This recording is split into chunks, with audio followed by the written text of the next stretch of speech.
I can do remember that time when the X-Man punked Scottie Pippen. That's another show, though. I don't That's remember another this. show.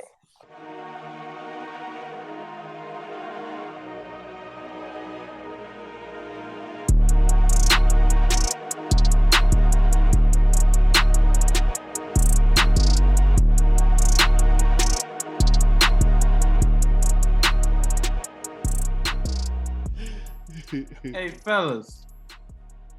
Y'all remember that time when the Indiana Pacers was killing the Detroit Pistons so bad that the fans in the stands wanted to fight them? Y'all remember that? Man, oh my I God. remember when Alice in the Palace, baby. Ron Artest was getting in their ass so bad that they started throwing cups of beer at them.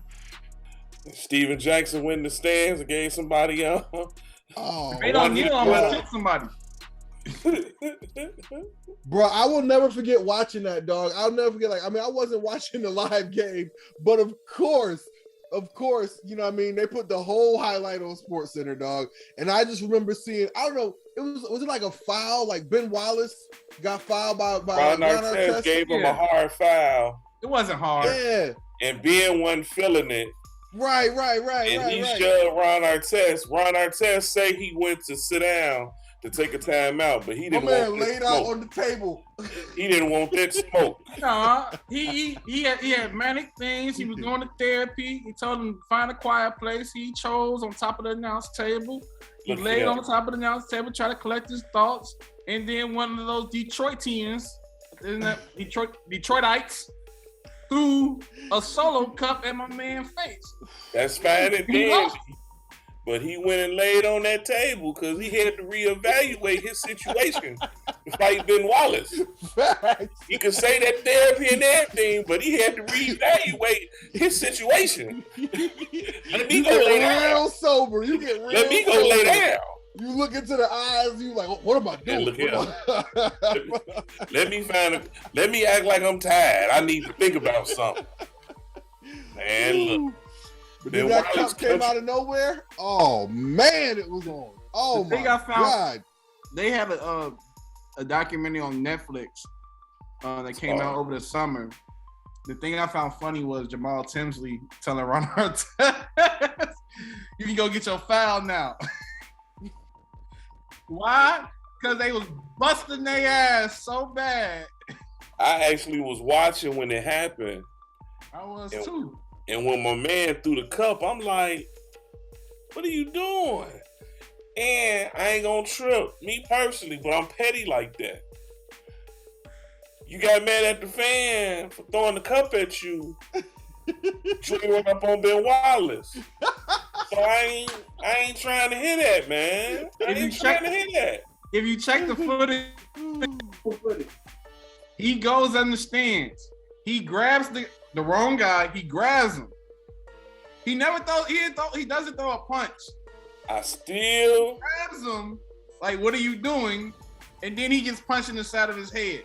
I get all that. He got the stands. I get all that. He's never going in there to fight anybody. If you look closely, man, I get all that.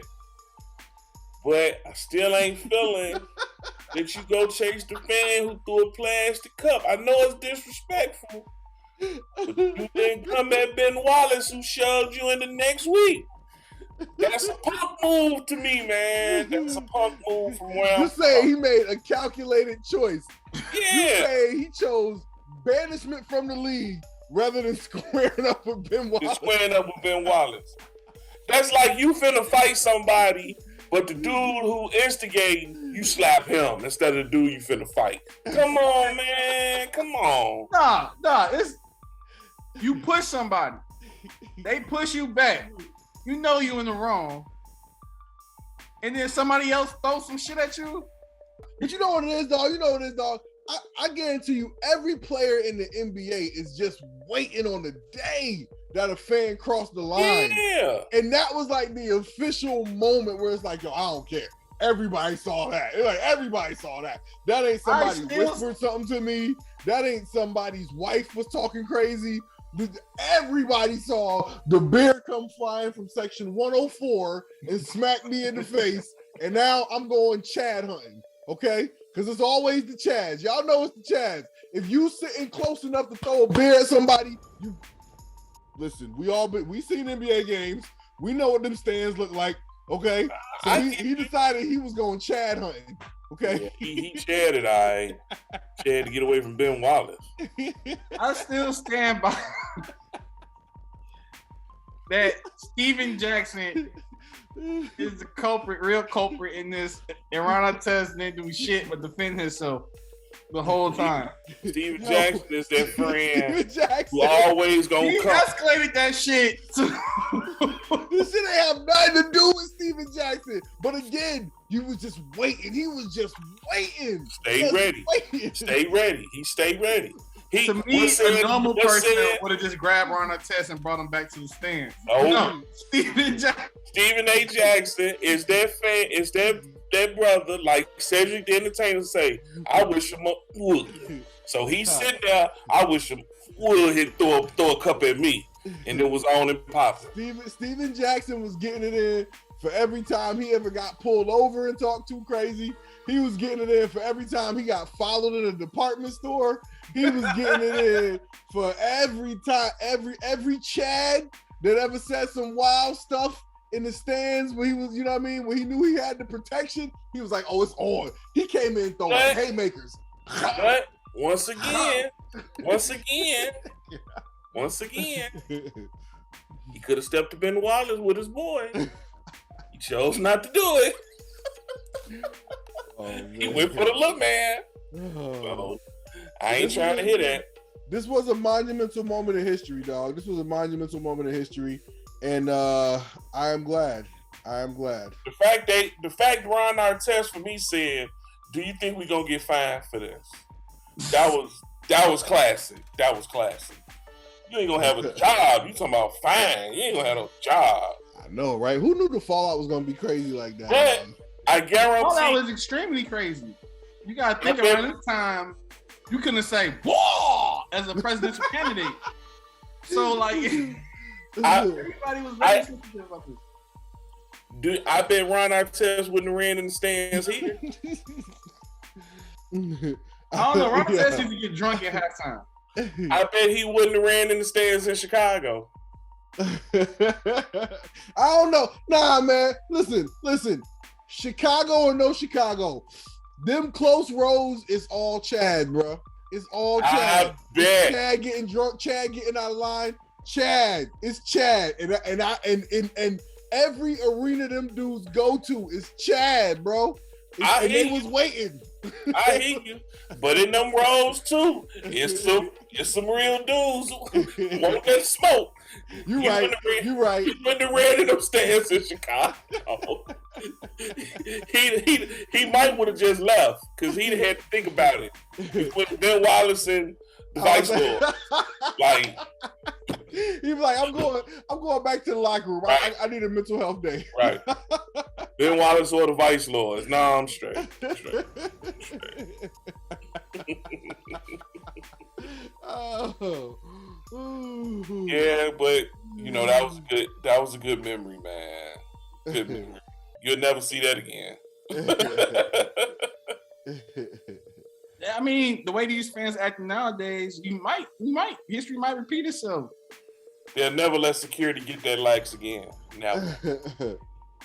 Because next time a player gets to the fans, he getting stole on, for real. Yeah. The way they do fan versus again, it depends. It depends. Because if we in Utah,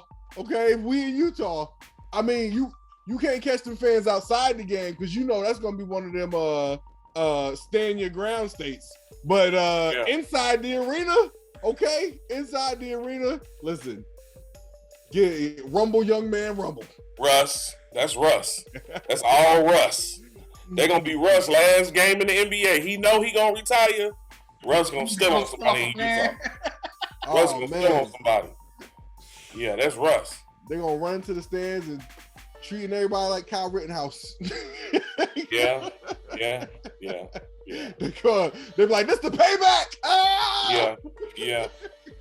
Most deaf. Be like, they're gonna run in there like Cuba Gooding in Boys in the Hood. Like, Right.